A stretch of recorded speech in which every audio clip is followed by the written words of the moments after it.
Saya memandang serius bagi setiap kejadian-kejadian kemalangan yang melibatkan pelajar-pelajar kita.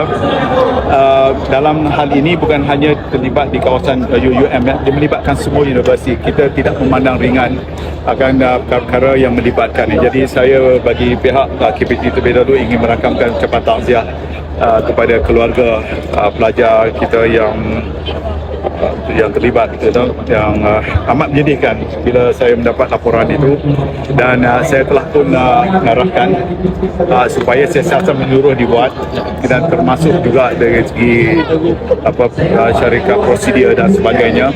Dan pihak UUM telah pun memaklumkan kepada saya bahawa mereka telah pun mengukuhkan dua jawatan kuasa yang bagi melihat keseluruhan dari segi prosedur dan juga hal-hal berkaitan yang disuka, bagi memastikan bahawa kejadian seumpama ini tidak akan berulang di masa akan datang. Dan